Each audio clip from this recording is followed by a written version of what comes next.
Alina, would you like to sit right here? But I don't want to be in camera because I'm not wearing makeup. It's mostly on me. I don't see it different. I don't see any difference. Tomorrow. You're so beautiful. Yeah. We don't need it. Uh-huh. Guys, are we live? Yep. Okay. It's already. Okay.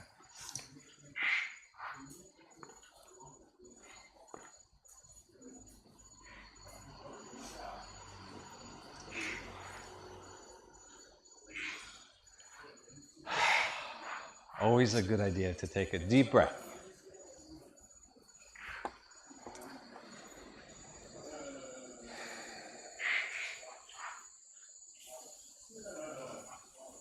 Before any important moment, take a deep breath. So simple. But that's all we've been doing for the last 3 days. It's taking deep breaths, noticing the breath. And that's had such a profound effect already. So by the end of day 3, many of us have had a very emotional day today.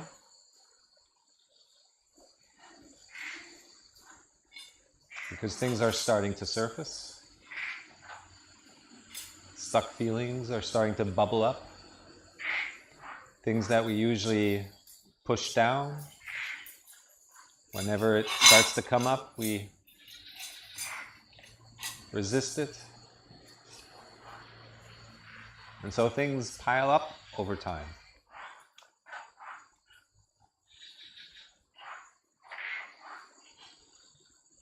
And it's actually quite easy to then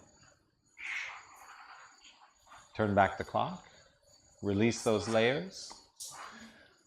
But again, you have to do the work.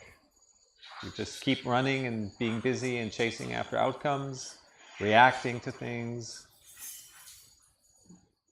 It doesn't get any better, it just gets worse.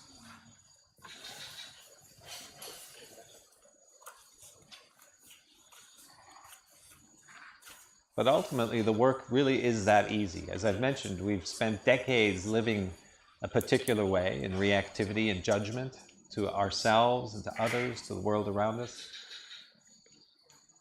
And here we are within a few days, we've already put cracks into that truth structure of ongoing beliefs. And ultimately, all beliefs are self-limiting beliefs. One of my favorite things to delve into is the endless possibility that exists. Everything is out there. And only when we decide to believe in this thing or that thing, then suddenly the whole thing shrinks down to just a handful of things. And so when we release these layers of beliefs, often they're wounds and the beliefs are wrapped around those wounds, then we start to see the possibilities again. The endless possibilities. And we get into the state of awe and wonder, the same way we came into this life. As babies, as little children, just everything is just wonder. There was an interesting conversation earlier at the dinner table. I think someone, you Bjorn, you mentioned, we were talking about that. What is the highest mountain in Europe? And so you had an idea, you had some thoughts, other people chimed in, and ultimately, no one really knew. But the amazing thing was, that was okay. And we moved on to the next subject. That right there is a significant change in the former behavior, where every time we don't know something, we reach for the phone. We got to know. We're so uncomfortable with not knowing that we have to fill our heads with the official information, but then also everybody else's opinion about it.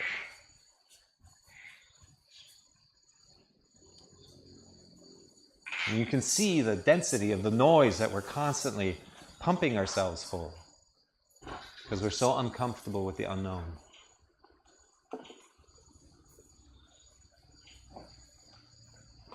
But the greatest unknown of all is our life, our future. It's completely unknown. And all those outcomes that we constantly create and those goals that we set ourselves where we think we'll achieve happiness, they're about filling the unknown with the known. But of course, we're not fortune tellers. We can't tell the future ever. So really what that is just the mind filling the unknown with what it can come up with is known. That's all that is. That's all the plans we make are. Is to fill the unknown with the known so that because we're living through the head, that we feel comfortable, feel like there's structure, feel like there's a plan. But then the plan, of course, never works out. Because that future comes along and then we have this plan and we compare it to the future that just arrived in the now. It's never the same. And then we get upset. Our plan has been foiled again. Life is against me. Why me? Stress, have to come up with a new plan. Project it again. Try to make those expectations happen, and the future arrives in the now, and it's different again. Constant roller coaster, constant loop. And it's only because we've been living through the mind, which is a tool that needs to know. It's designed to know things. There's nothing wrong with that. But when we try to navigate life and try to understand our own path, our own wisdom, that tool is inefficient. It's defective, in fact. It tries to solve our own wisdom, our own future, in the way that it tries to solve puzzles.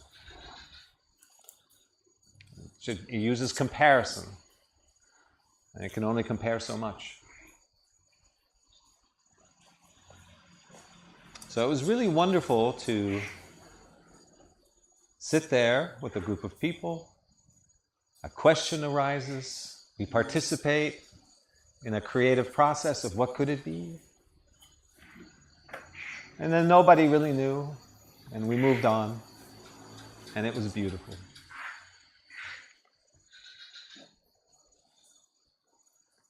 Because it's not about the knowing. The beauty is really in allowing the unknown to stay unknown. And when it arrives, then it is what it is. And that's the state we were in when we were born. That awe and wonder of like, wow, look at this new moment.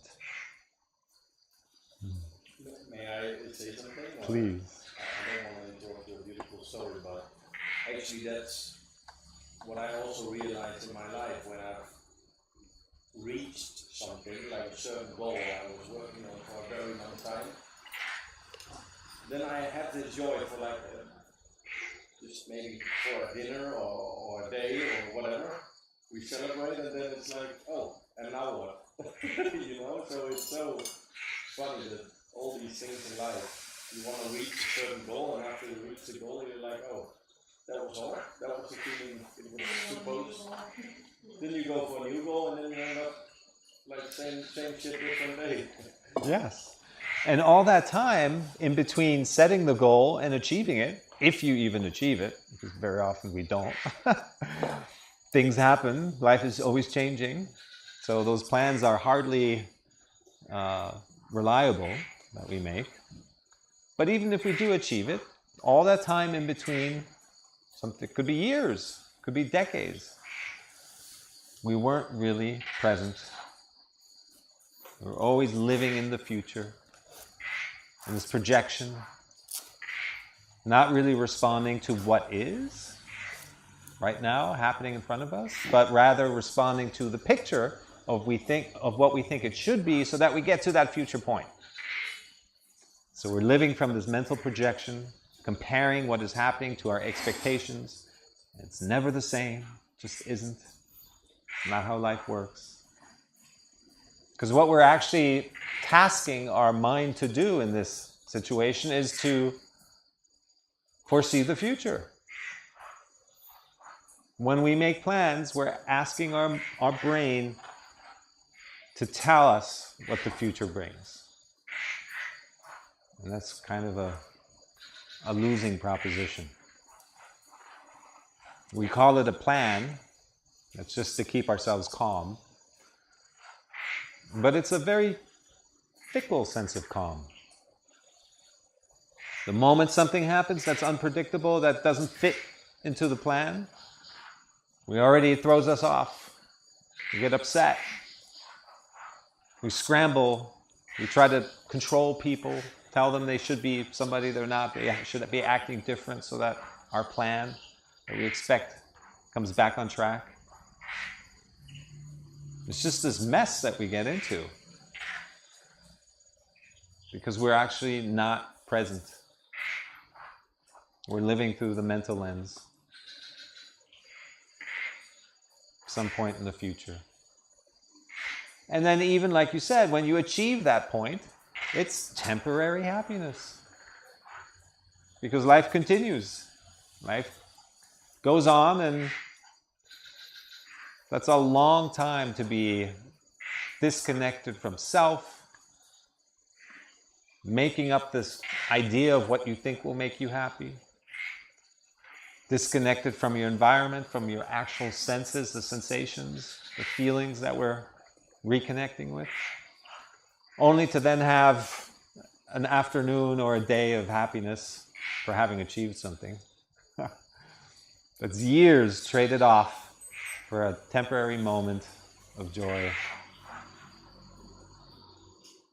And along the way, we're usually pretty miserable. So even if you get that moment of happiness of having achieved something,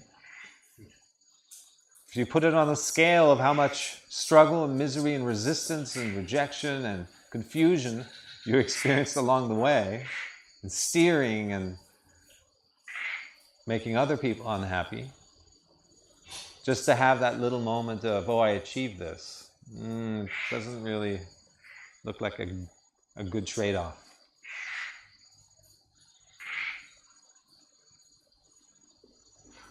So how can we infuse more of our life with these moments of being okay with the unknown? We allowed the creativity, the opinions, the collaboration of what could it be, but we all stayed in the state of wonder.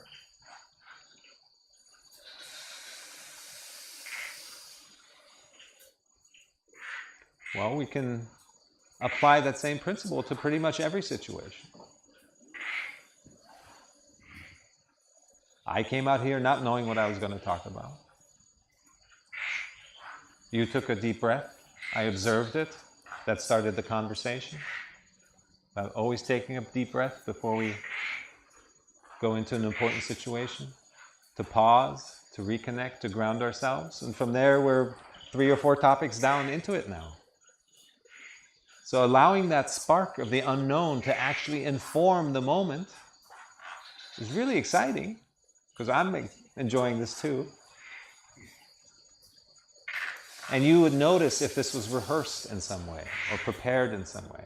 If you've ever had a professor or teacher who's reading off of their notes or just reading off their bullets, it sounds stale and dead and unengaging. Just one moment. Whereas somebody who is actually connected to the flow of what's coming through them and the topic of interest, they're engaged because it's new to them too. The speaker is experiencing in a new and different way as well. And you can feel that as a listener. Yes. I wanted to ask that this fear of unknown, the like we actually were talking about fear of missing out, it's kind of an unknown only. But I cannot originate a specific point in time back in my life where this fear of unknown creeps into us. Like where does it originate from this fear, and why does everyone have? Yes. Great question. As always. So. Because people are in the rat race, I think. Exactly. So it's a symptom of being conditioned to react to things. And reaction can be agreement, disagreement, right and wrong, truth and false, and all of this kind of reactivity that we conditioned with that pulls us up into our headspace. And then we live from this headspace. And now we're using a tool that is completely freaked out by the unknown. Our mind. The brain is designed to know things. It wants to know. That's why when we're in the shower, we can't even enjoy the shower, which is a lovely place to be. You're getting clean, water, soap. But rather, the mind needs to know and fill the next unknown moment with something it knows. So we can't even enjoy where we are because the mind is always looking for the next unknown moment. And then the next one. And it's pulling us into the future more and more and removing us from now. So that happens gradually, but pretty soon, very quickly, growing up. That we become lodged in our heads. And then there's no greater enemy than the unknown.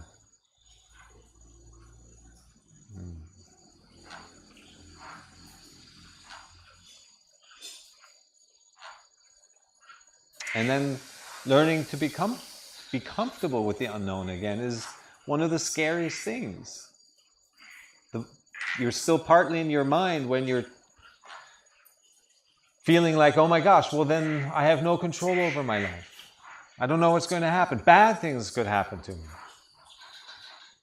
Coulds and shoulds and woulds and mights. Those are symptoms of the mind. Because it's just so uncomfortable with the unknown. But the unknown is where the magic is, where the awe and the wonder. And we don't have to be afraid of it at all. I have a question. When the situation comes along, trust that you can respond to the actual situation. And you can respond to it more accurately, more efficiently, and more powerfully. The fewer mental images, the fewer mental expectations and control you have in your head, because you're really perceiving and engaging with what is. And then trust yourself to make the right decision for yourself in the moment when it's real. That's the only time you're dealing with reality. Everything else is interference. So it's not about just letting life happen and giving up or giving in and just rolling over. Trusting the unknown means trusting yourself. Trusting your ability to respond to what is. Yes? It is about known and unknown, and just she commented a simple thing, and being a counselor, I see this very much in interpersonal relationships nowadays. We have a lot of problems. Because she just commented, but it is the truth that you have a girlfriend and you are done with her, you know her, you spend enough time, say this is what 1 year or 2 years or 3 years, and then you are searching for the other girl. So this is the fact, and I have my married life for 20 years. It is about Indian married things, that we are committed, So what is right according to you? Right? And say like for me, it was my 20 years marriage life, so it was not something about known or unknown. It was also about comment that it was also about video. It was not that we had enough time to know each other, but this thing also plays its role, which is we don't see nowadays. So how we will put it like? Yes, that's a great question. So,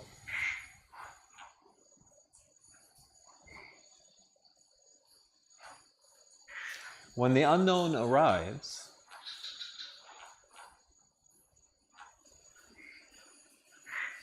it speaks to your soul. It speaks to your inner wisdom. You have to be connected to your body and your sensations and your inner wisdom to hear it. But that unknown is a deep connection to being. It's the only thing that is real. It's the present moment. And when we're present, that unknown speaks to us very deeply. So it's not the surface attraction or infatuation of, ooh, it's an unknown moment. But rather it brings with it this depth, this calling, because you recognize yourself in this unknown moment. You're allowing it to be. You're allowing everything that could possibly exist to be. And somewhere in there, something resonates deeply. It's not a mental infatuation. It's not a mental excitement. It's a deep connection to something. When something resonates, it doesn't resonate in your head. It resonates deeply within. So when it comes to attraction to others, if you're just operating at the surface, yes, then you'll get bored and you'll seek more excitement somewhere else. But when you're connected to yourself, then you're connected to life. And life is the unknown moment unfolding anew. Each new moment comes along. It brings with it opportunity to discover yourself more when other people are in the picture. And if there's a bond and if there's a calling to be together, then you will feel that.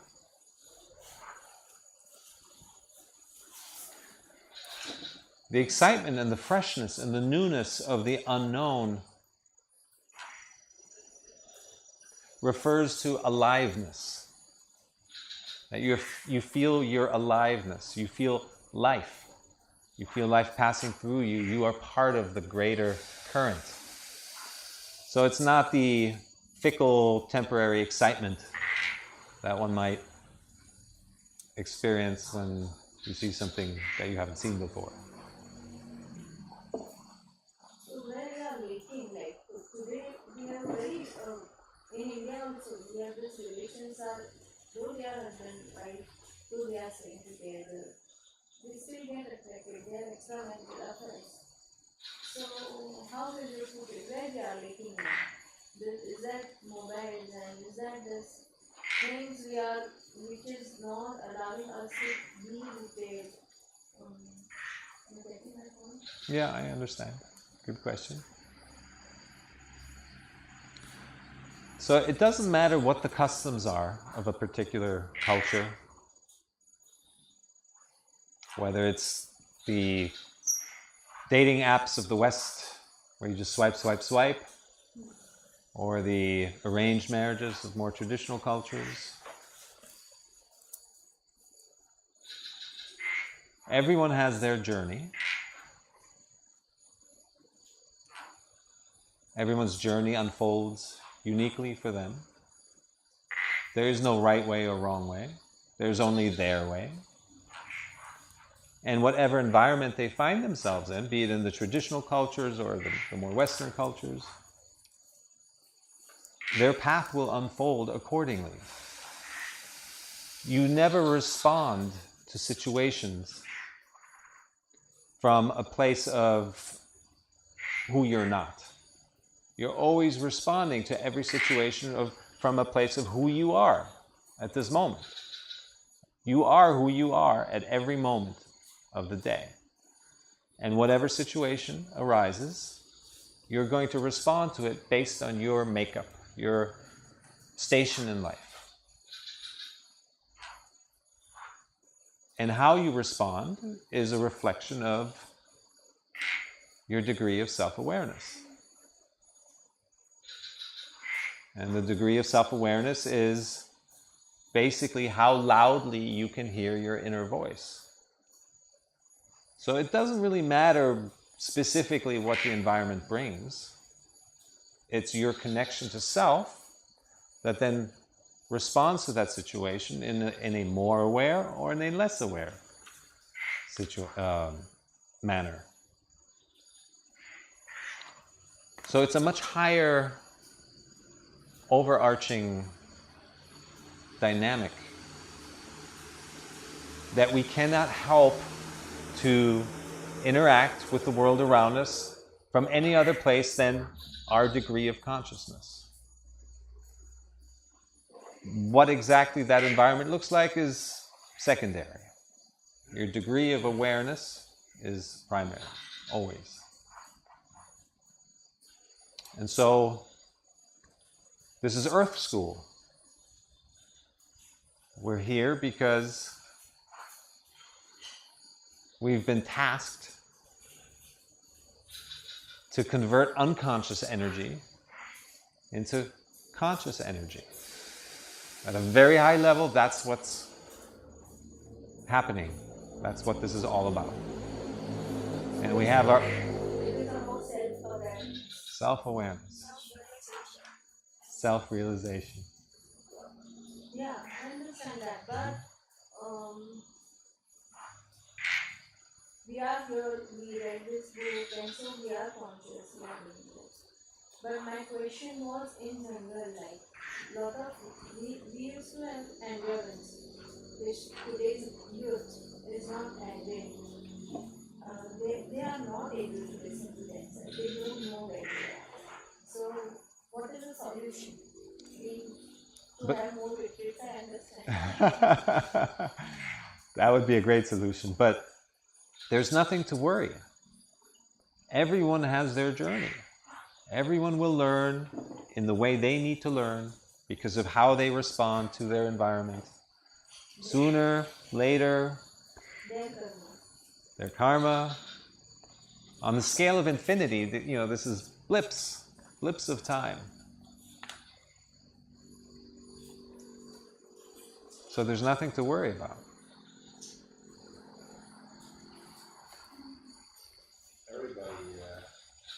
There's a nice sentence that says that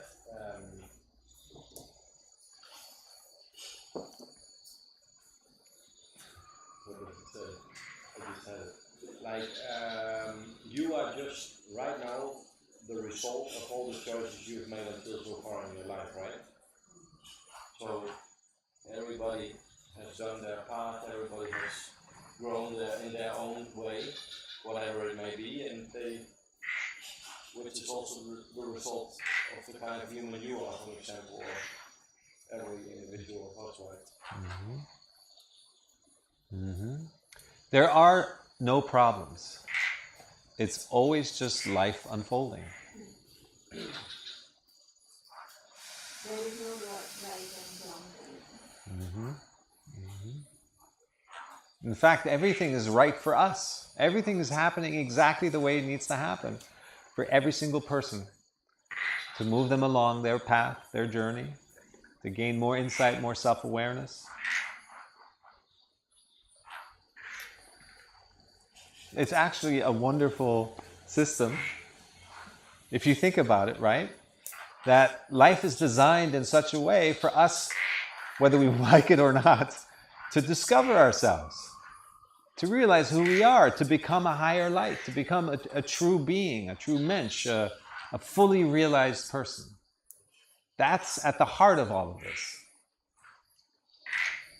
That's actually a really beautiful design.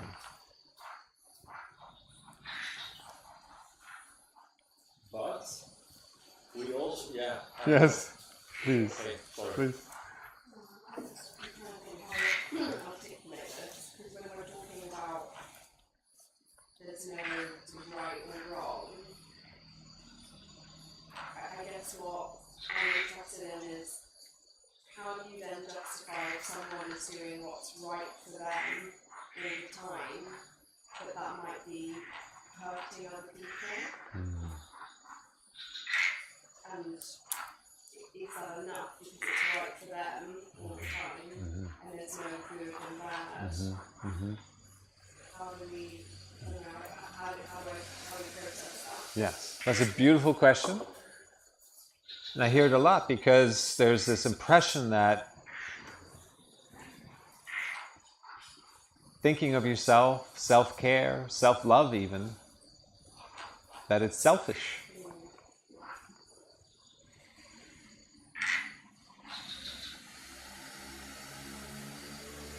But when you think about it, self-care and self-love and nurturing your authentic self is filling your cup. And then when that cup overflows,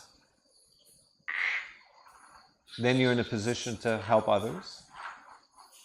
But when that cup is empty, you can't really help others. It's like that airplane. Put the mask on yourself first, the oxygen. Because if you're not breathing clearly and thinking clearly, then nobody wins. And I would even lean into that further for yourself, everyone here. I think I might do it as well tonight. To try and think of an example where proper self-care would actually hurt someone else. I can't think of an example.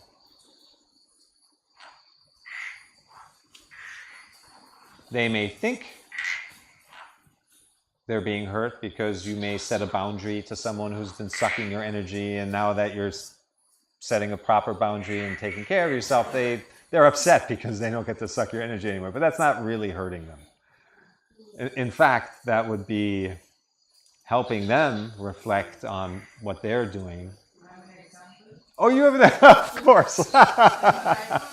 Yes. Actually, day after tomorrow, my exams are starting in college, and I'm just going to give a medical reason for the same. So yeah, when teachers find out I'm not there on the exam, they are going to get pissed off because they don't like that kind of, but of course they won't know, but I'm over here working for my own self-care, and me not attending the exam actually is going to set them off. So it kind of has both sides of the coin. I don't think it works for the education. Yeah, everything we're talking about does not apply to education.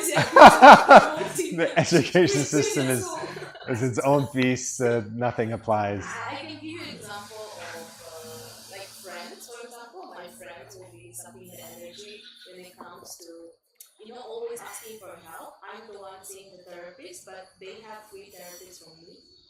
You know what I mean? And they get used to it, but you cannot just take advantage. So this is like I think, a good example of people taking advantage of you just because, for example, you are a smart kid, you're growing and stuff. And in US, in the future, some kids might want to take advantage of you, so you cannot let it happen. That's my point of view. You need angels sometimes. Actually, we need angels pretty often. And so I would reframe the doctors and any professors that you're having this whole situation, are collaborating with you, as angels. I think the karma gods would probably forgive you for coming here and doing the work as opposed to studying for an exam. We had a big angel conference. So we decided to land up over here. Yeah. First priority. Yeah. Do you remember your question? Yeah, what were you talking about just before? I wanted to say something about it.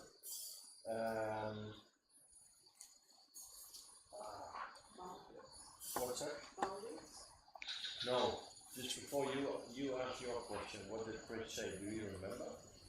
The design of life? Yeah, you said something about designing your life, and then also what did you say? No.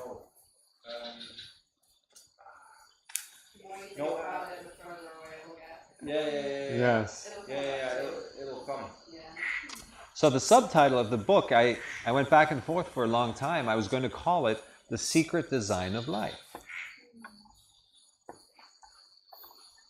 And it's only secret as long as we're not conscious or not conscious enough.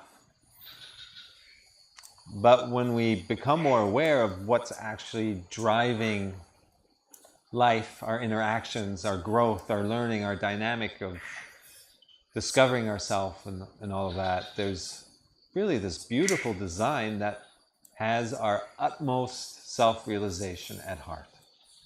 It's driving us towards that. And it's quite remarkable how much we fight and resist that process that wants us to grow and be whole. We put up the fight of our lifetime to all these elements that are asking us to look within, to heal ourselves, to grow ourselves, and then become healers and growers for others. Instead, we run after these outcomes that we think will make us happy. It's so far from having a truly vibrant life experience, this head-based lifestyle. Do you remember your question now? Well, that was actually, what you just said was something I wanted to add on, like, because we have quite some young people here, including myself, but I can also imagine, and I also know, based on my own experiences, that it is really difficult because everything in life is also a choice. Actually, that's basically probably what you were saying in other words. So you need to listen to yourself or go through the work you hate because you need to pay your apartment. So you need to work. So I was wondering, actually, Chris, also in that case, like, how do you, maybe some of us have some questions about that, like, based on their own experiences in life, how would you advise them to, I mean, is it always really only listening to yourself and making your decision based on that? Because I can imagine that it's very, very, very difficult in that crazy world out there, where there's so many things pushing you and triggering you, and you know. Yes. I mean, we also had a lot of those conversations, you and I, about life in general and how to. Yeah, I also believe it's really difficult. Yeah. Well, it is difficult when we live in our heads. Yeah. So that's where all those competing voices, all that noise exists. Absolutely. We're being barraged day in, day out by this is the way, or that is the way, this is the truth, that is the truth.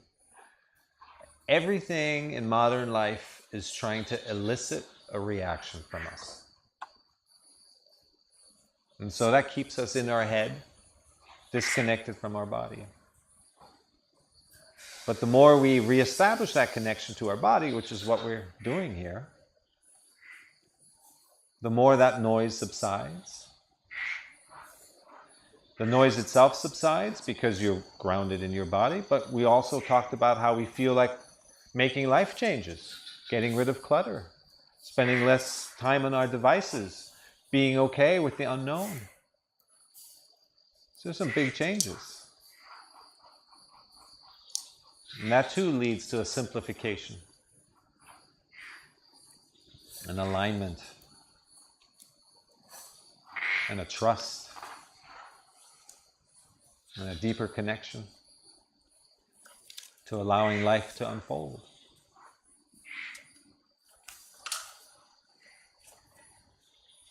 You mentioned the word choice, very important, especially for young geniuses like yourself.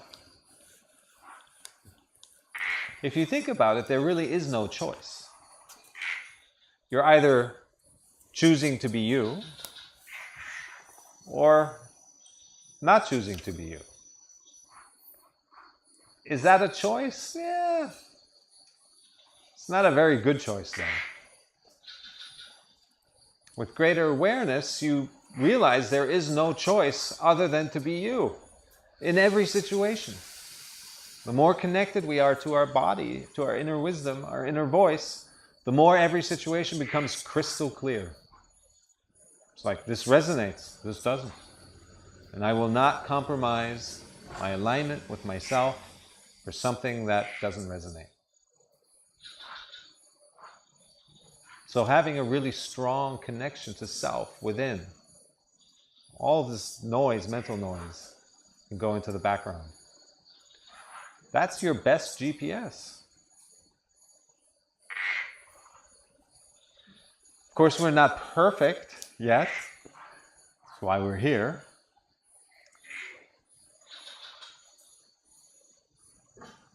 So there's still learning that has to happen.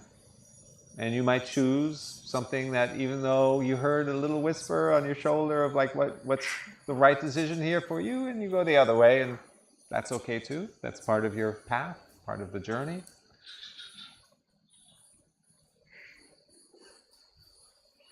If we reflect, I mean, most of the time, even before coming to a retreat like this, we probably had that voice. We heard it. Here and there, we will get some kind of intuitive hit. See the red flags about a situation. So it's always speaking to us. Our inner voice has always been there, has always been speaking to us. We've been disconnected, so we couldn't hear it. But as And you said, that there are two choices, being and not being. But Yeah. there are certain experiences in life where we were ourselves, but which we regretted later, and while we were ourselves. That's the reason it fuels the fear of unknown and fear of probabilities, that we compromise not being ourselves and taking the other choice. Nice. So I would say any situation where you were truly yourself and then you later reflect back on that and regret it, that regret can only come from a place of disconnect, can only come from being in your head. The trust that everything has to happen the way it happens, that everything happens for a reason, that everything that happens is a reflection of who you are and your degree of awareness. That is a deep trust. And so you can reflect on anything that's ever happened. There are people who've spent their lives in jail for something they didn't do. And that got them to the realization that that was the best thing that ever happened to them. So you just can't know. The mind will come up with all kinds of criticism and what if and should have. But when you're connected to your truth, to life, to yourself, then you don't question anything that happens. In fact, your mindset has shifted to, what is this teaching me about myself? Where is the lesson in this? And that is a forward-oriented mindset. It's a problem-solving mindset. And that mindset then creates forward momentum. This regret and guilt and looking back, it's negative momentum, backwards momentum. So really embracing that life is here to show us the lessons we need to learn one by one. The next lesson that is most important is right at your doorstep. Always happens that way. And embracing that as, okay, this is what I have to learn now. This is the next lesson. It's coming to my doorstep. That really creates the momentum of healing and growing and really going down your path in a profound and powerful way.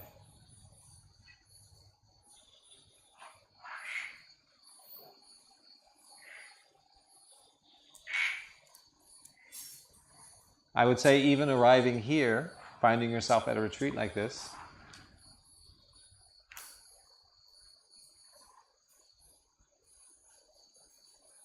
So many different things had to come together for every single one of us to arrive here. It's beyond cognition.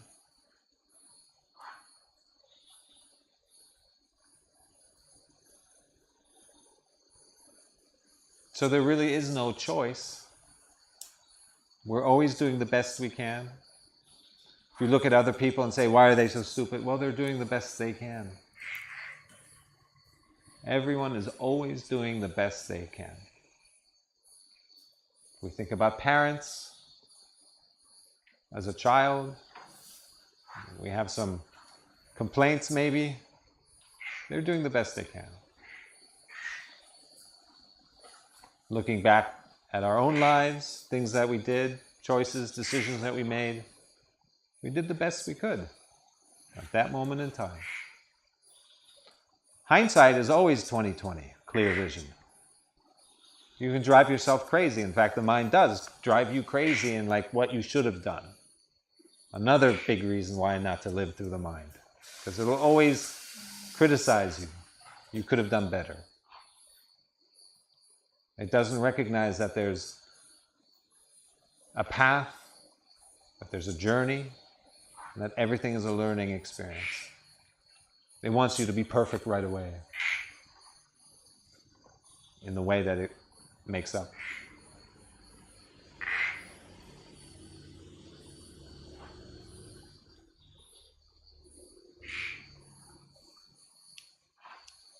So I hope this kind of paints the picture of how simple life can be and should be. I'm hearing the frog over to my right. I'm aware of it.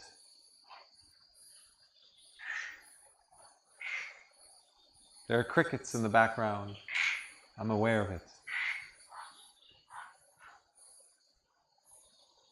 There's a stillness. I'm aware of it.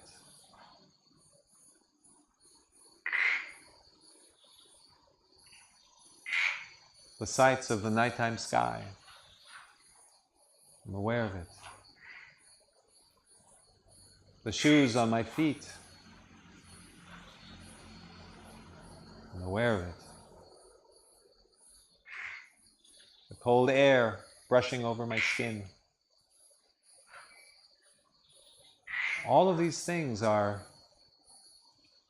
representing our connectedness to life, because we are life. And all of these things are very simple and beautiful. Each point of connection is simple, easy, light.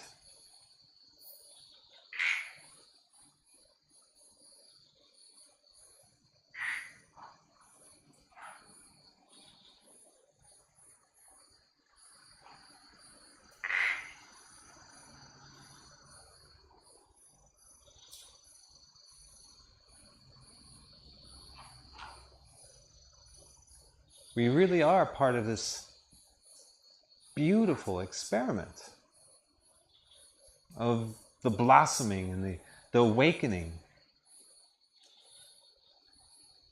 of ourselves individually, but also the collective.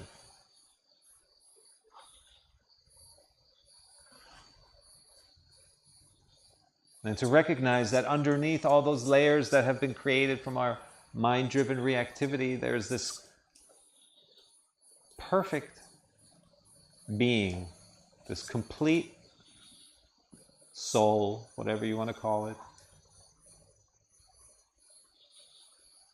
And that this journey is really only about finding back to that. It's not about becoming somebody that we're currently not. Like a beautiful sculpture, it's about taking things away, removing layers to arrive at the masterpiece underneath. And that should give every single one of us hope and courage and encouragement, because we don't really have to do a lot of work. We're not having to invent this person that we think we should be. Those are the head voices, the outside voices that operate that way. that make us feel like we're not enough and we have to somehow become somebody we're not. That's a hard path to travel. And it's an impossible puzzle to solve.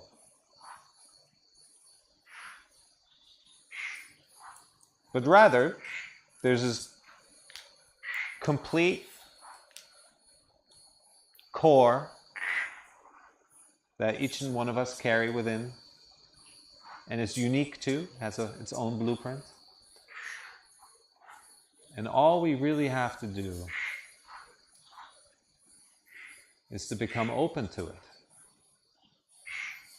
to release the belief that we're not enough, to release the belief that we're no good, to release all the beliefs that we identify with, and each one of them is a limitation in and of itself.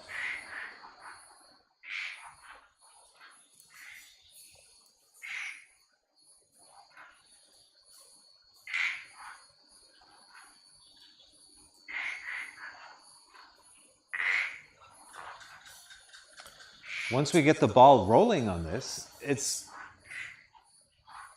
not that big of a task.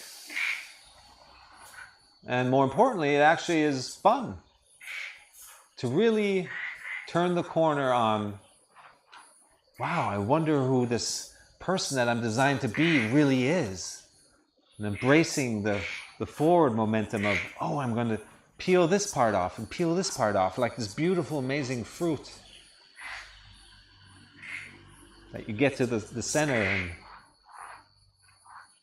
there's this shining diamond that's been crafted.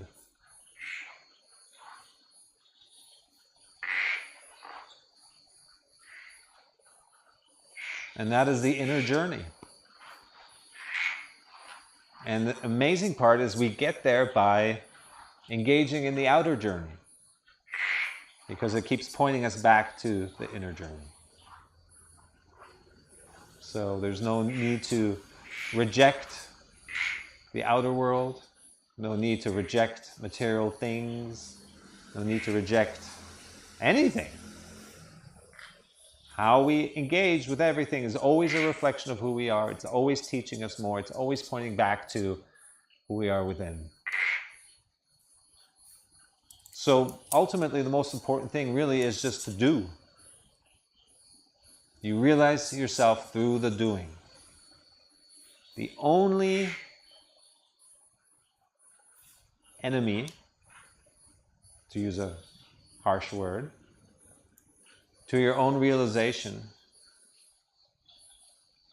is to not do.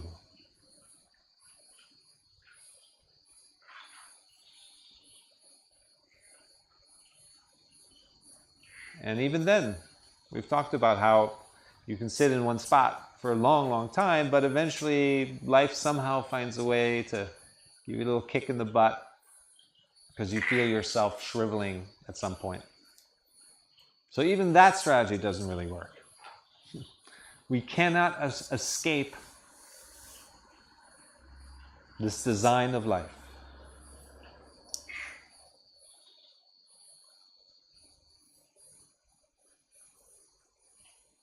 And that brings us back to this concept of choice and how we really don't have a choice. We can go against our inner voice over and over and over, but it's just prolonging the inevitable. Sooner or later, we're bound to heal ourselves, to grow ourselves, to become of service to others. Because once we do the inner work, then it starts to open up, and how can I be of service to this world? Because there's no other reason to be here. Once you have your own stuff sorted out. You automatically become of service.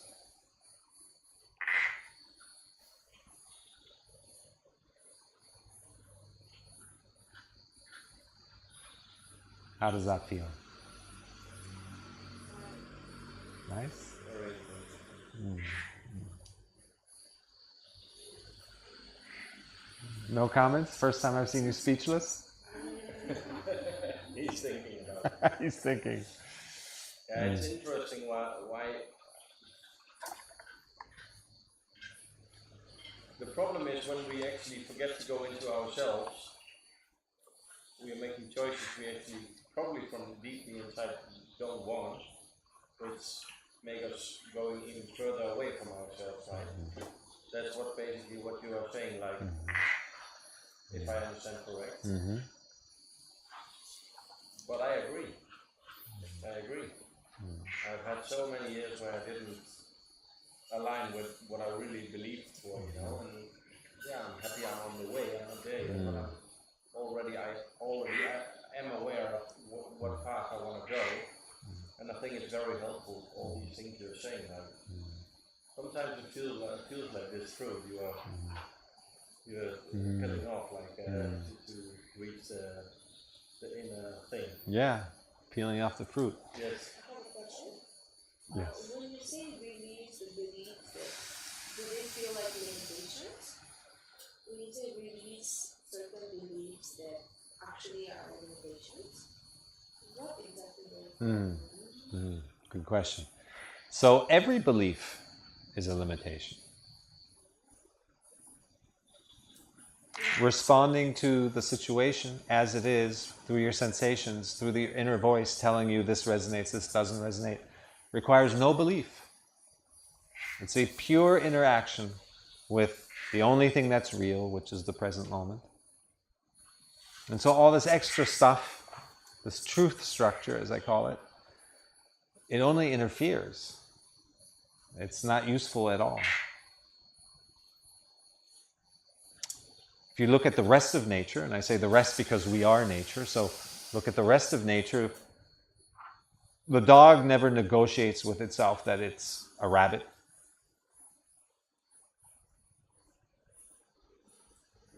The cat never wants to be a bird. They're fully in what they are.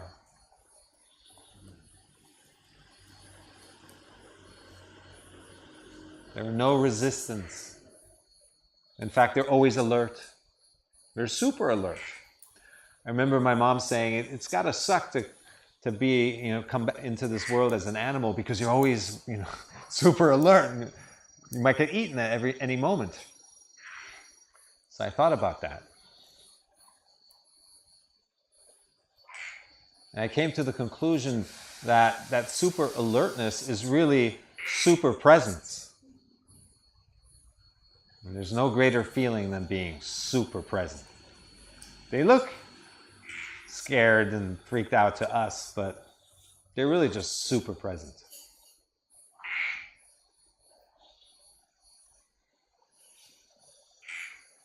Is that helpful? I'm just trying to understand the beliefs I have. If they're beliefs at all. It's a more advanced thing, something I tackled much later. Not to say that for others it can't be one of the things you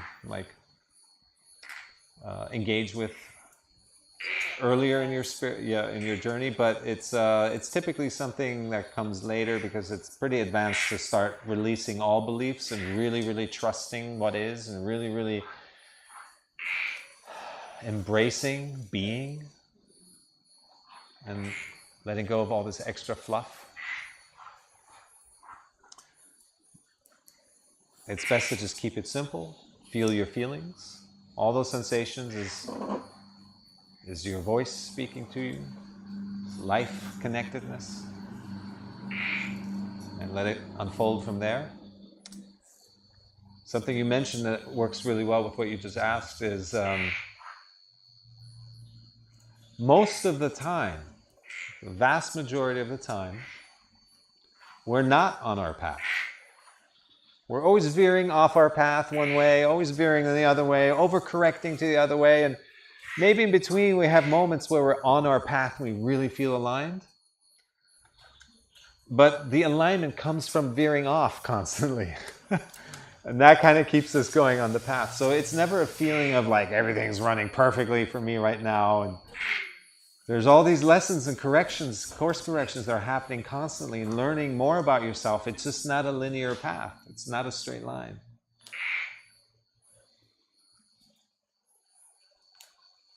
Sometimes we get really lost. We get off path for years. And we find back. Which is also okay, yeah? It's absolutely okay. You have to, because those were the lessons you needed. You wouldn't have veered off if it wasn't something was taking you there in the way you're responding to things.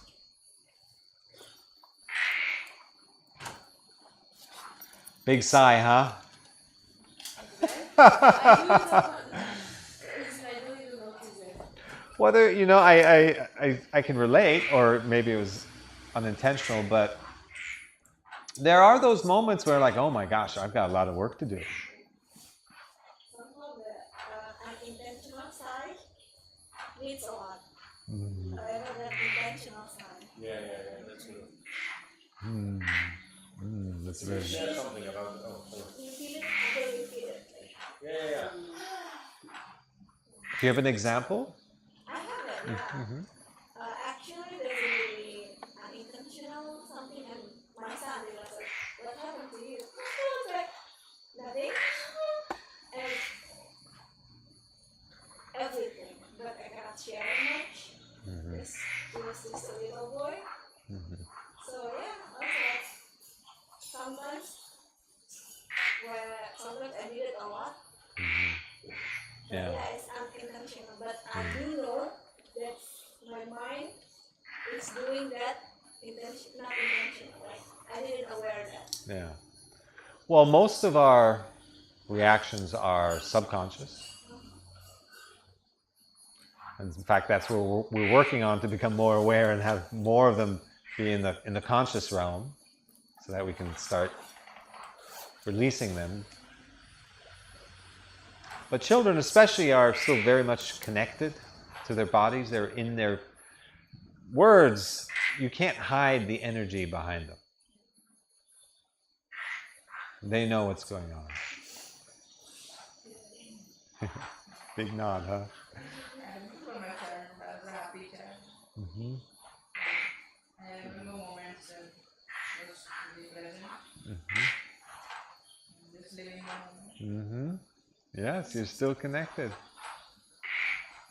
But as you said, right now, like making those choices of being yourself, that requires great confidence and to take a leap of faith. Mm-hmm.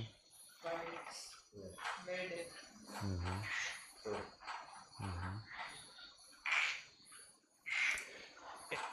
It's scary, and it feels like this giant leap of faith when you're in your mind. To the mind, that just seems crazy, in fact. So the work that we're doing here is to come out of the headspace so that it doesn't feel like a leap of faith or like just a giant risk. But rather that you feel that truth and it's rock solid because it's you. And there's just nothing that anybody can say to deter you. It's a very different experience of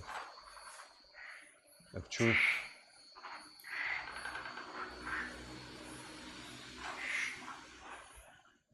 Did you have another question?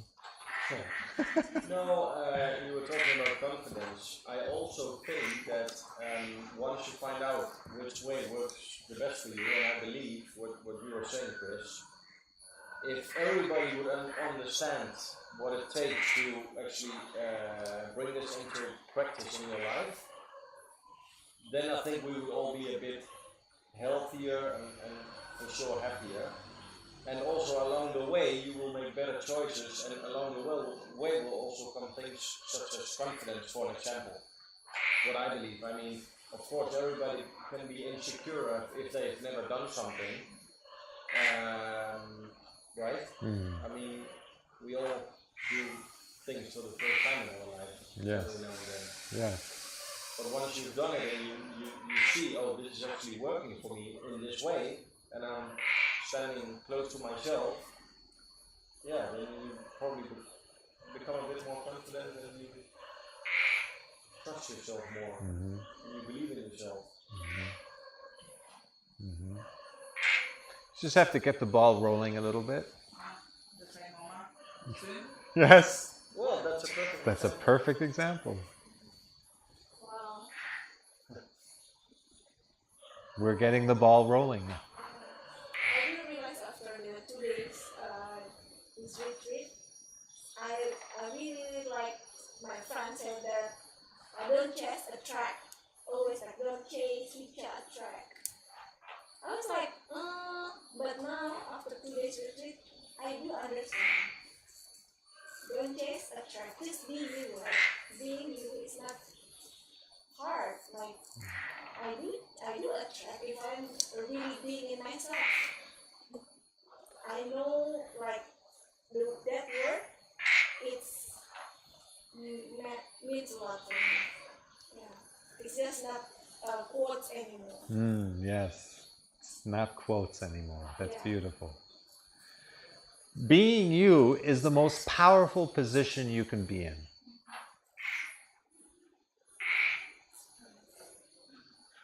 It makes you attractive, makes you confident. Your energy. And a lot of that may not even be saying anything, it's just your being. It's no longer about certain accomplishments or social prestige accolades or anything. It's just your being is so powerful and strong and intentional and aligned. You're no longer just you.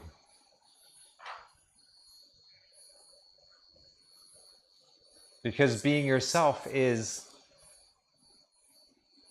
aligning with the greater life around us, the life force that wants us, that nurtures us, that summons us, it beckons us to grow and become more whole. And that life force is what we connect to when we say yes to being ourselves. And when we go against our inner truth, then it cuts us off. And then we feel lonely, we feel needy, we feel the need to chase, we feel like everything is lack. Don't have enough of this, don't have enough of that, I'm not enough. It goes downhill pretty quickly when we're disconnected. We talked about how the body, our physical conditioning deteriorates when we're going against our inner grain. You can only lose by not being you. And you can only gain by being you. It's very black and white.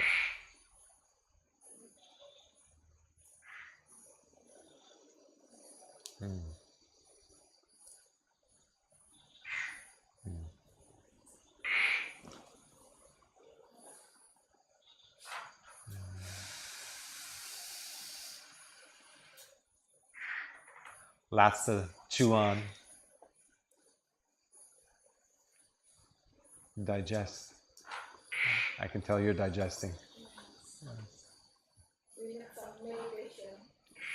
It's time for meditation. Observe. But that's very true. Yes. I used to, at some point I figured out, when I was doing web development and websites, and they were always in tech, there was always tight deliverables.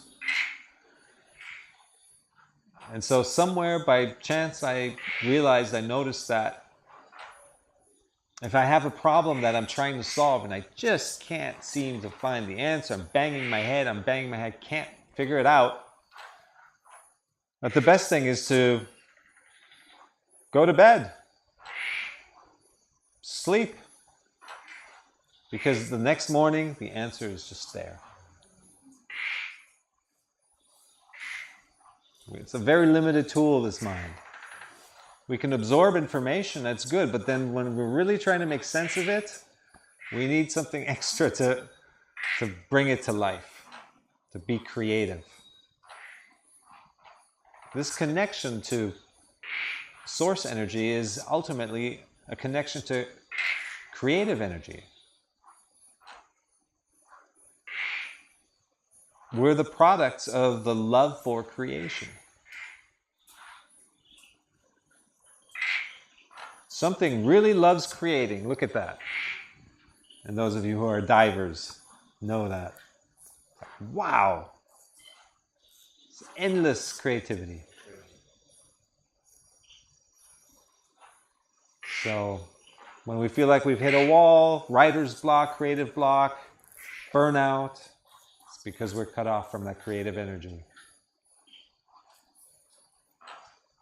which is boundless, which is endless, which can nurture us, bring about the adventure of life, self-discovery. Just reactor of life force that's right there at our disposal, at our access. We just have to connect. And we connect through being in our bodies, feeling our sensations, which is our natural state. And we've just become a little distant and cut off from that.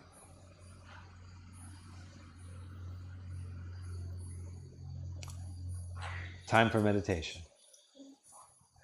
So because it's actually wet out there, we're going to do the meditation here. And it's also a good opportunity to illustrate that you don't need to be in lotus pose or do all kinds of crazy, flex positions in order to meditate. You could be sitting on the sofa. Most of the time I meditate at home sitting on the sofa. You could be sitting in your car. I do actually. In Jakarta, there's traffic, like an hour from my home. I do meditate. Yes. Yes. Yeah. There's someone behind me. Hope that while you're driving. Yes. I feel Okay. like meditating, it doesn't have to be like silent. And I'm okay with all the noises because I want to learn about minimize my thoughts. It's actually like minimize the circumstances or the noise around me. Yeah. So I'm really okay. But if the driver asks about the highway people, like the car, and then like, okay, and then just keep it like, I'm like, what are you doing? I'm really meditating. It's like, why? Because I'm heading to some meeting, I'm heading to some casting, so I need to be with myself before I want to deal with other than myself. Yeah. Very good. No, I was like, I'm not driving. I was like, That's why there's traffic in Jakarta. Everyone's meditating in traffic. I'm not driving. I was like, but I know that it is okay, not just like silent things. Yeah, that's a really great point to get to, that you don't need that silence. You No, can do it anyway. it's That's inside amazing. all the noises. Because if you want to master your mind, you have to master the circumstances around you, right? Yeah. Wonderful. It's a great way to integrate into all aspects of life. And then there comes a point where you don't have to actually, make an effort to meditate. You're just in that state. You're bringing that meditative quality into everything you do. And then you can kind of drop the term meditation altogether. You're just living in a connected way. It really takes a lot of work and practice. Yes.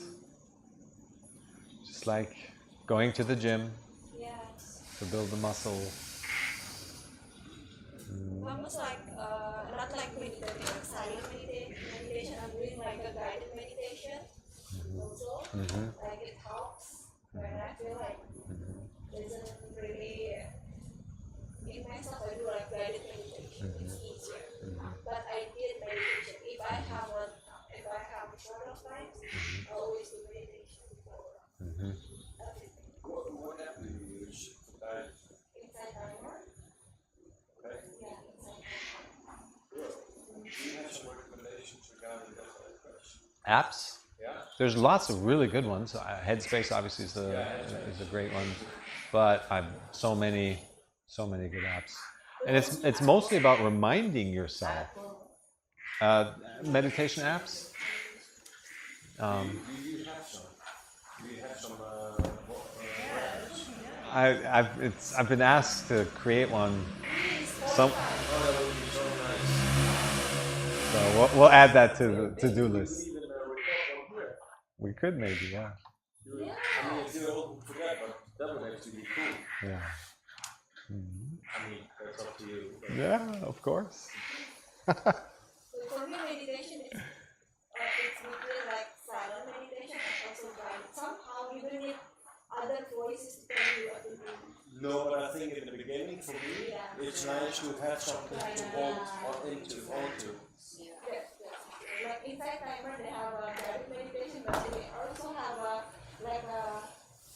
some just like sound of the beach. You can choose. Yeah, that's nice. Yes, you can choose the sound of the wind, and then what is the gong? You can choose what gong you like. All these kind of things. Yeah. I think Headspace also has a lot of these. You have to sign up for like a few dollars a month. Yep. I think. Yeah. And then you They work quite well. Really? Yeah. Yeah. Normally you pay like $5 or something. Yeah. And then you just can use it every day. Every day.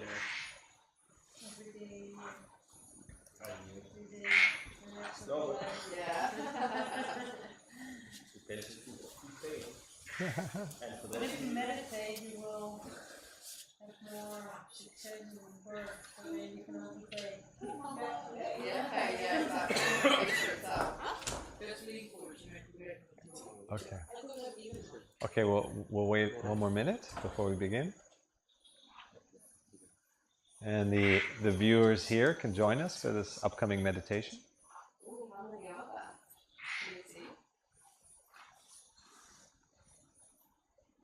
It usually shows at the end stats.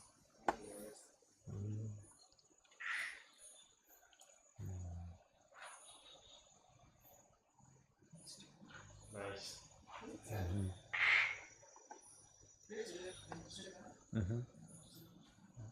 You can say hello. They will see you in 2 years anyway. You see what I mean there? You want to work on Instagram? No, I said like you'll become popular because we look smart. As a yoga teacher, It's gonna be the next prime minister. Don't talk about me, when you become. It is always already free in India. We're not to say long term. Actually, it works quite well, the visa application in India. It's a nice system. The electronic visa. It's a nice system. if you have to apply visa only, or is it online? No, I think back then you had to do it electronic, online, before. Yeah. How many days do you get? Like what we applied for? Was it 60? It depends where you're from, but I think Holland gets to India. Yeah.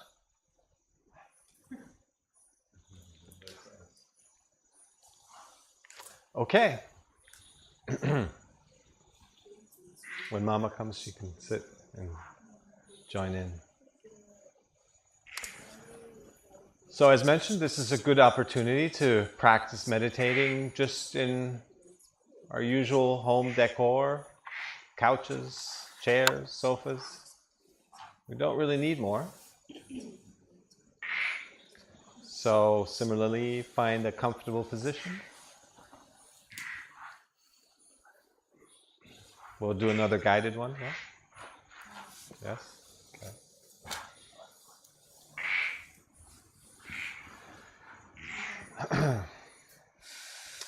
All right. Straighten your spine if possible. Stack your bones. And close your eyes. Close your mouth. And we begin by focusing on the incoming and outgoing breath at the entrance of your nostrils.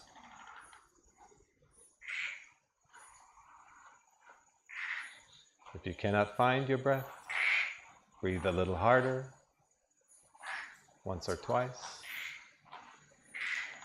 and then return to normal breath, natural breath.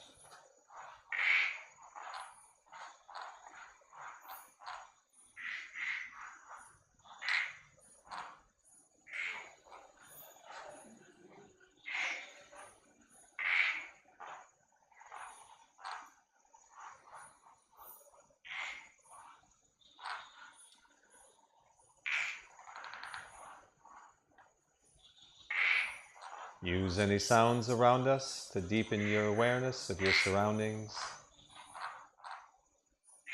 And then return your attention to the incoming and outgoing breath at your nostrils.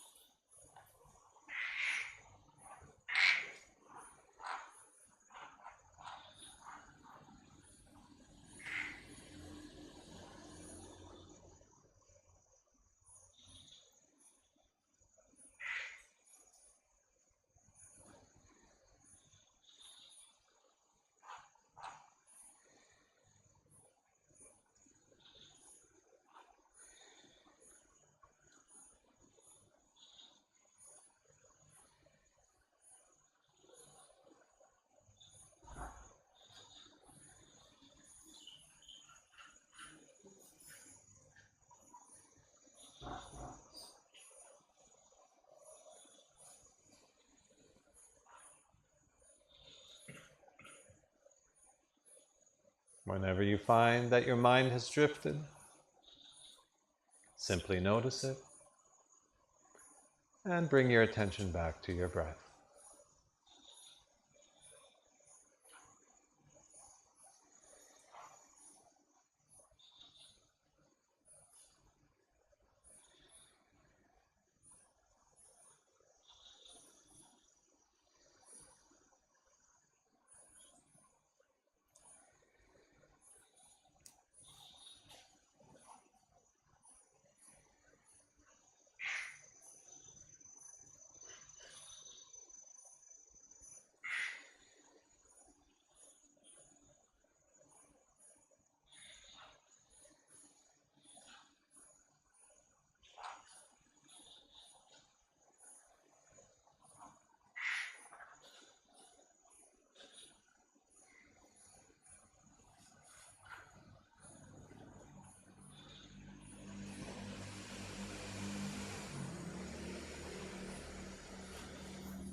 Really lean into your breath.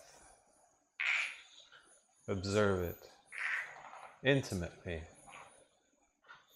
intently,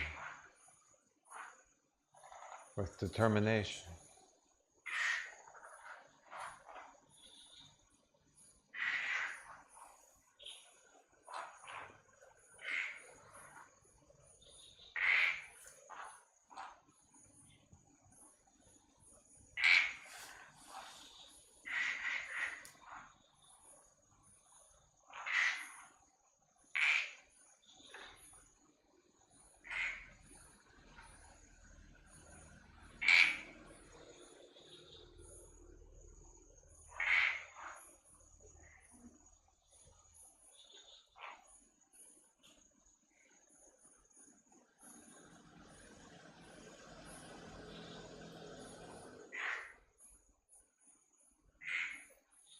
One more minute.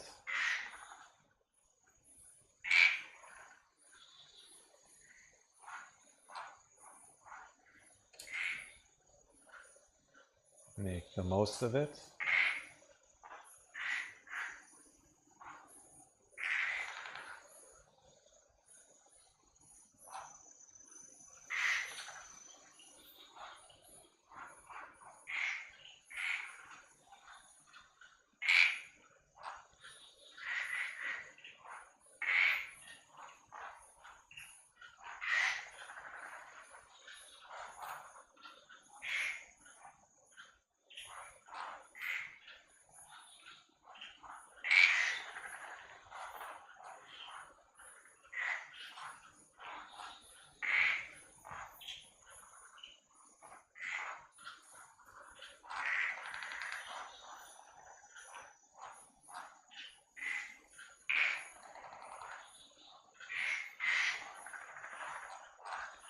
Now shift your attention to the crown of your head.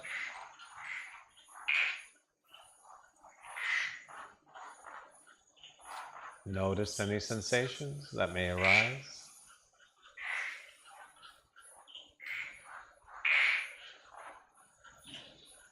There could be a tingling sensation, a tickling sensation, a prickly sensation, a stinging sensation, a pulsating sensation. Any sensation is a valid sensation.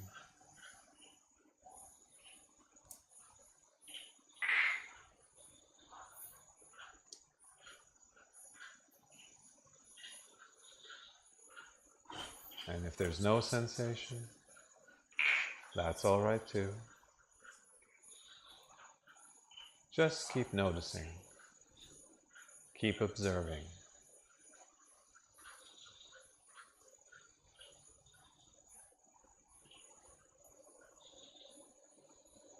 Now move your attention to your forehead,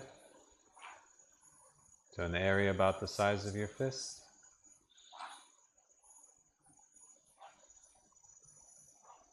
And observe any sensation that may arise.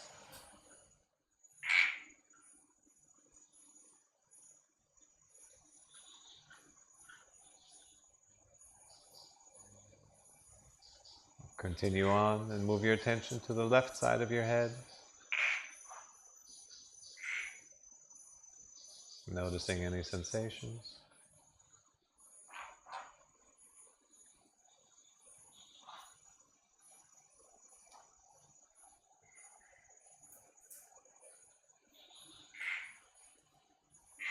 Now continue to the back of your head. Notice any sensations.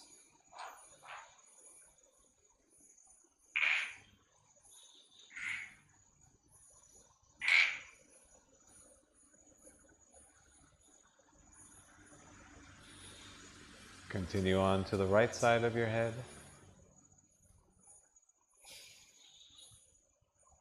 Notice any sensations.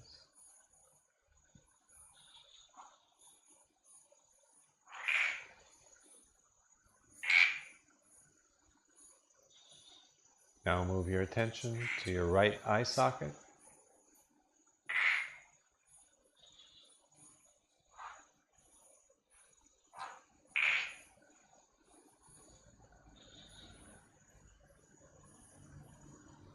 And over to the left eye socket.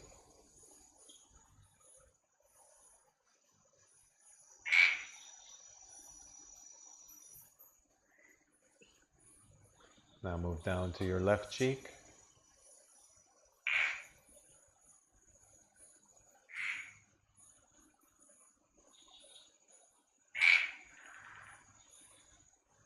Over to your right cheek.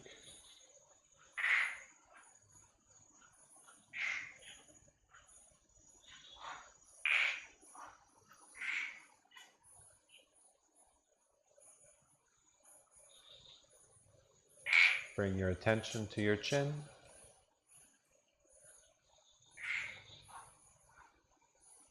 Notice any sensations that may arise.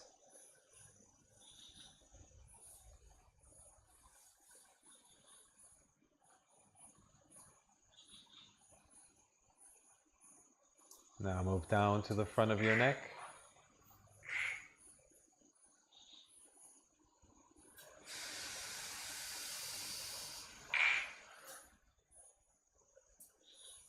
And along to the left side of your neck.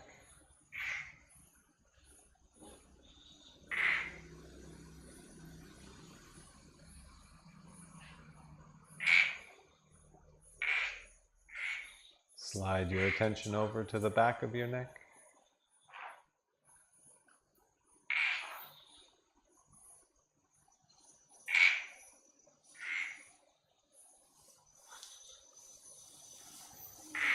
And gently move to the right side of your neck.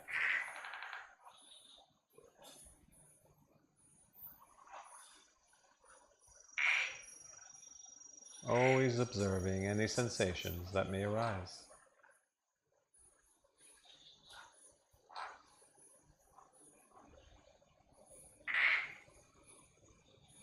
Now move over to your right shoulder.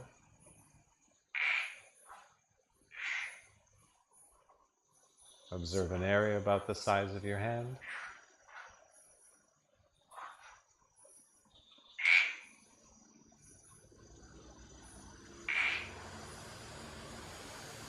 Move your attention down to your right bicep.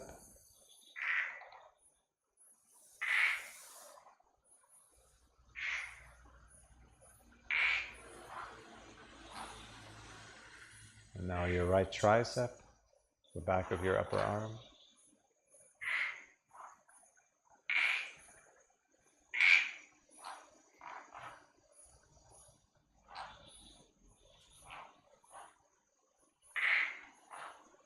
Continue on to your right elbow.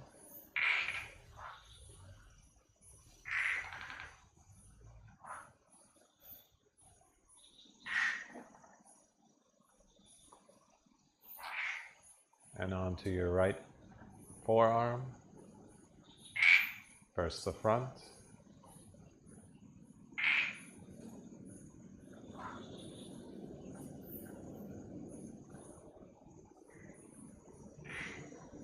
Then the back.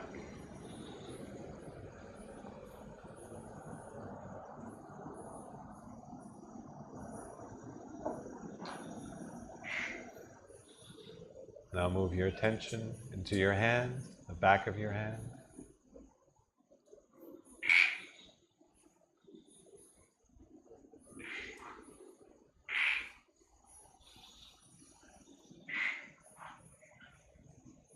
And now the palm of your hand.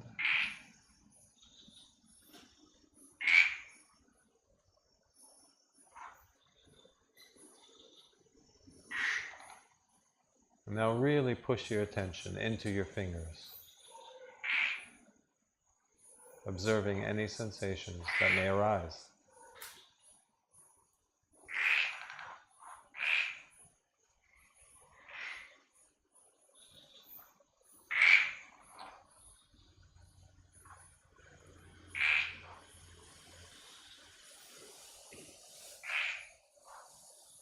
Now shift your attention to your left shoulder.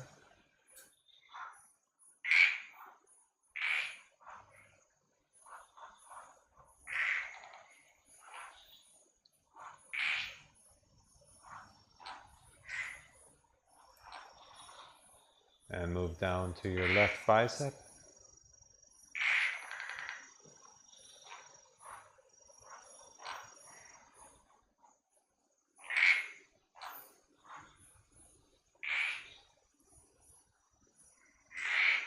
Now the left tricep.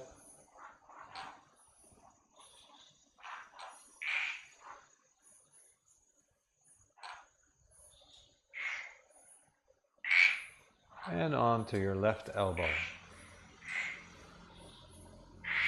Noticing any sensations that may arise.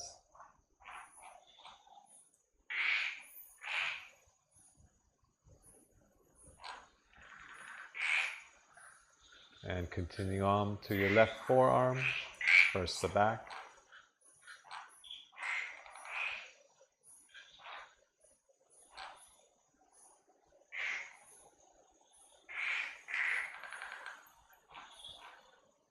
Now the front.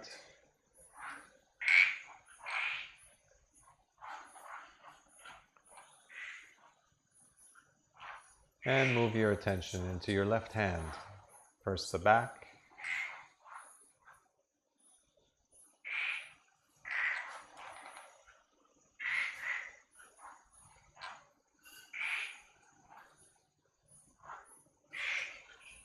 Now the palm.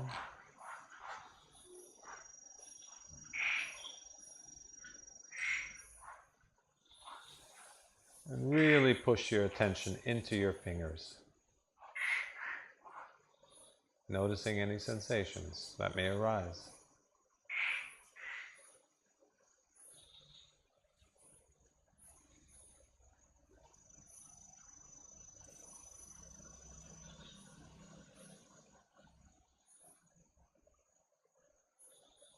Now bring your attention back to the top of your back.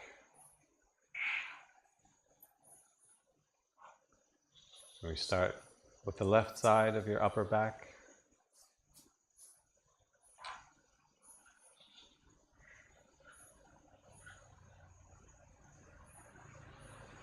Notice the clothes on your skin.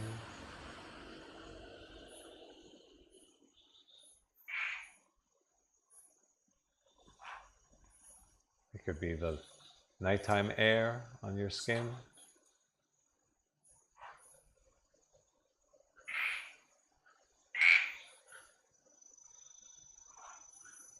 And shift over to the right side of your upper back.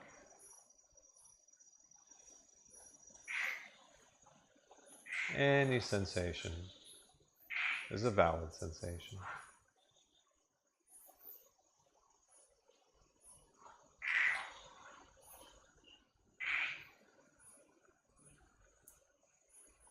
Now shift down to the middle of your back on the right side.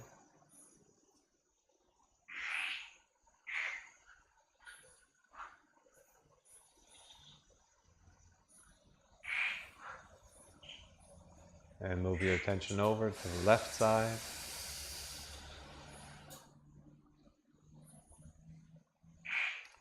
Part by part.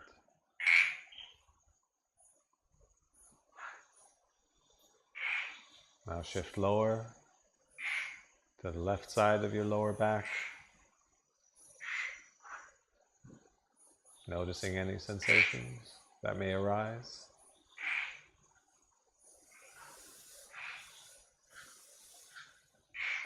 And over to the right side of your lower back.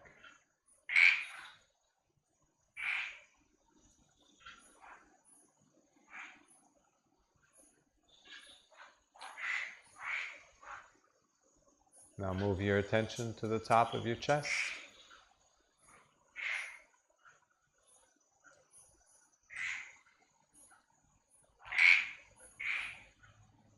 Whenever you find your mind has drifted, simply notice it and return your attention to back where you last left off.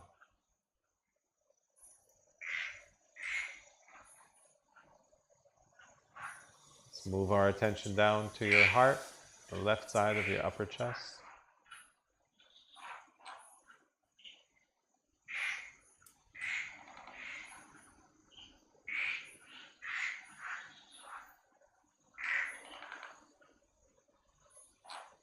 And over to the right side of your upper chest.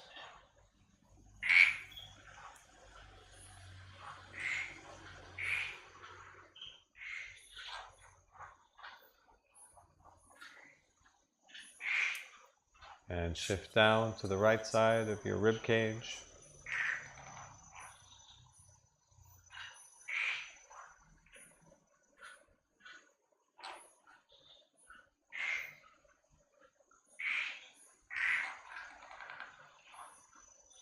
And over to the left side of your rib cage. Noticing any sensations that may arise.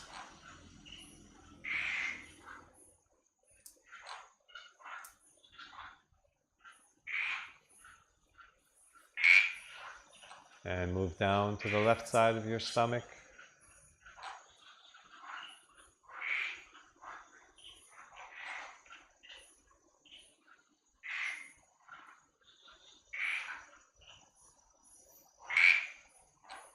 And over to the right side of your stomach.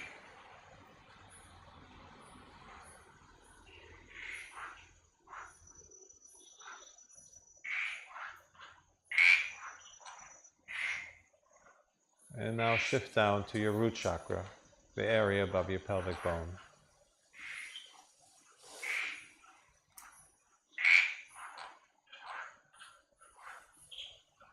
From here, move your attention to the left side of your hip.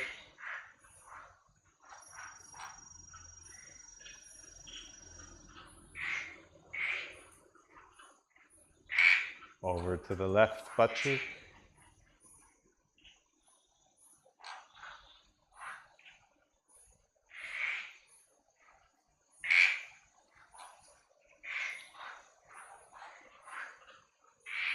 And on to the right butt cheek.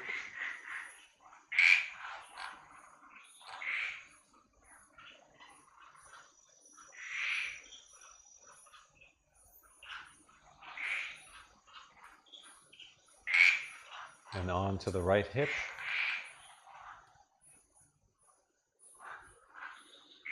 Always observing any sensations that may arise.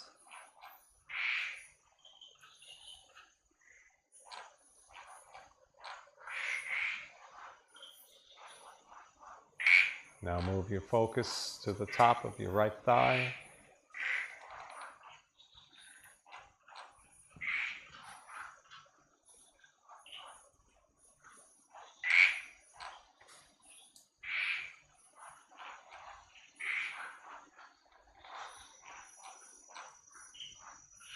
And around the back of your right thigh.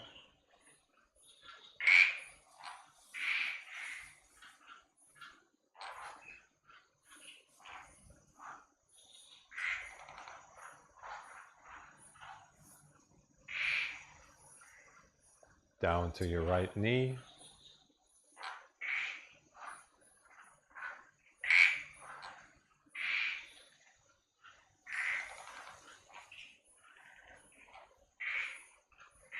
And on to your right shin.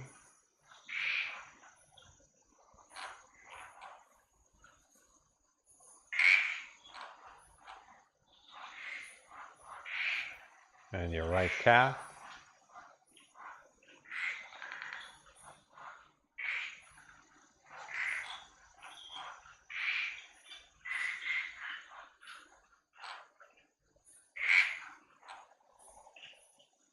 And into the top of your right foot.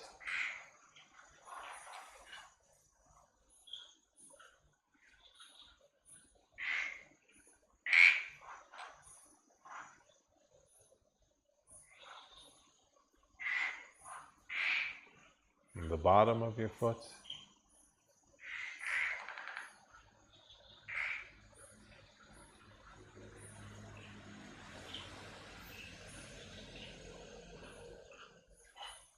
Really lean your focus into your toes. Put your fullest attention into your toes. Noticing any sensations that may arise.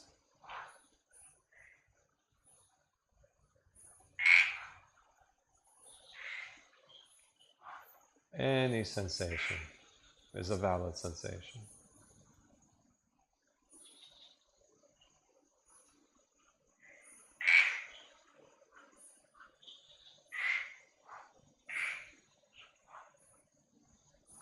return your focus to the top of your left thigh.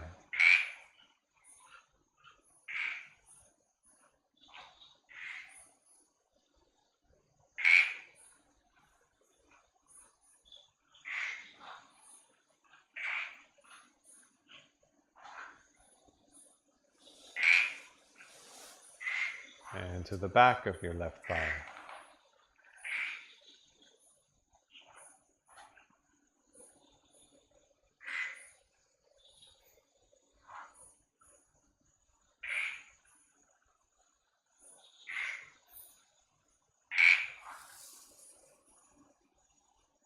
And continue on to your left knee.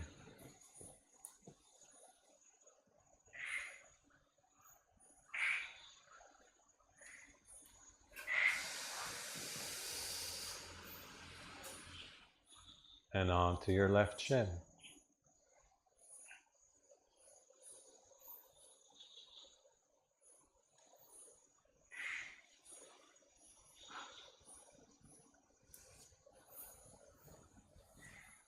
And now your left calf.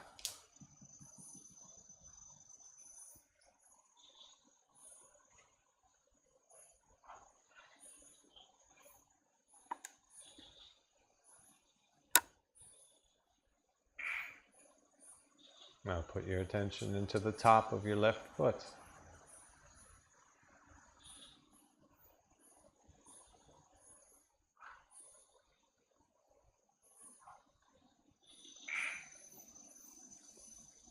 And the bottom of your left foot.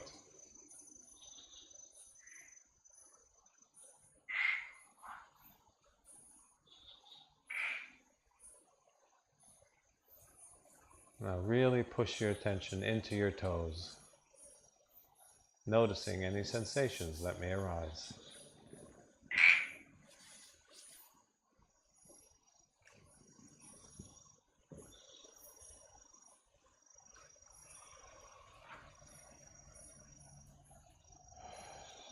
You may relax your bodies.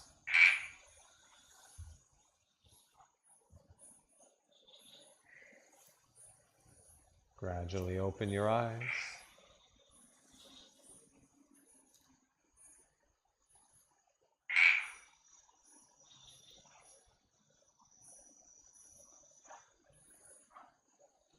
Staying connected to your body as you perceive your surroundings.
Time to get some rest.